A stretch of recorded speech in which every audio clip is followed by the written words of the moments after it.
Hi, my name is Bob Rodriguez. I'm submitting for your project. I'm 5'10", 215, totally SAG-AFTRA eligible, SAG-AFTRA membership equity eligible. I live in Los Angeles, specifically Redondo Beach, and I'm available for all your shoot dates. I'm totally COVID everything, nothing to worry about there, and I thank you for your consideration. I'll start with my monologue, followed by my cuento en español, and then my background, etc., in the Chicano movement. Okay, and I'll do an arm wave in between each piece. Thank you. This piece is from Free Los Tres. It was performed at Casa 0101 a few years back. I played the lead defense attorney. And here's my closing summation monologue. Ladies and gentlemen of the jury, you have before you here three young men, boys actually, at the time of the events in question. Now, you've all heard the newspaper's version. You've heard the press. You've heard the police side of the story. But no one has ever told their story. And that's what we are here to do today. Now, the sad, unfortunate event that happened to the FBI agent acting undercover, wearing motorcycle garb and acting like a gangbanger. Here's what happened to that poor gentleman. He was shot somehow in a shootout, perhaps friendly fire, no one really seems to know, and he was injured severely. But these boys are on trial for supposedly causing that injury. Yet, when the FBI did ballistics examinations on all three of their weapons, the findings, and it's in the report, it's right there, the word, results are inconclusive. Inconclusive. Now, ladies and gentlemen of the jury, how many of you are bilingual? How many are bilingual? Raise your hands. Huh? Okay, good, some of you. How many of you speak FBI? Huh? Huh? Because if you do, if you speak FBI, then you know that inconclusive translates into they didn't do it. They didn't do it. And yet they are going on trial with a possible sentence of 10 years to life for each one of them for something they didn't do and which the law has failed to prove beyond a reasonable doubt. Let your conscience be your guide in arriving at this decision. Remember, the ballistic report said inconclusive, and that means they didn't do it. Eso. Okay, now comes my cuento en español. Cuando yo era joven, cuando tenía 13 años, el verano de 1970, yo, siempre interesado en la corrida de toros, capeé un becerro por la primera vez sobre mi maestro Eliseo Gómez, el Charro, de Guadalajara, México.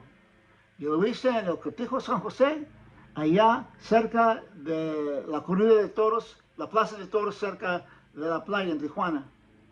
Y lo hice, y hice bien, con el gran capote y también con la pequeña muleta, por casi media hora, haciendo pases y lances y lances y pases.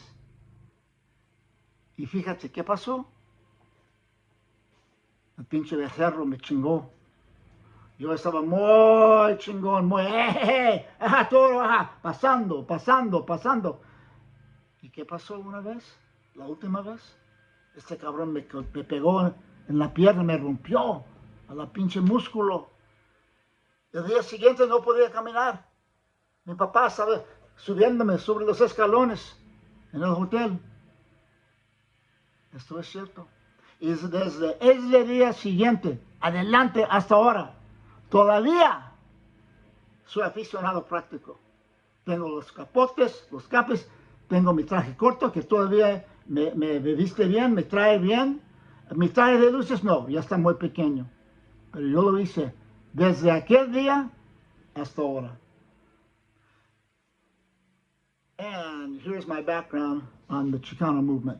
And to be accurate, it's not so much my knowledge of the Chicano movement that I'm going to share with you, but my actual involvement and firsthand experience in the Chicano movement.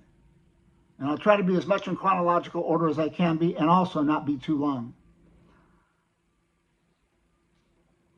When I was in grammar school in the 60s, I grew up in a small town called San Leandro, California, near Oakland, but lily white and racist as all hell. They wouldn't sell to black people. They wouldn't sell homes to black people in the 60s. Martin Luther King time, they wouldn't sell homes to black people. And so part of this racism was reflected in the San Leandro Police Department's involvement in going down to Los Angeles to join Los Angeles police officers in assassinating several undocumented workers. They murdered them. You can look it up. Well, these days on the internet, all that stuff's been purged in large part. But if you can find it, if you know what you're doing and can go into the right website like Brave or something, you can find those stories.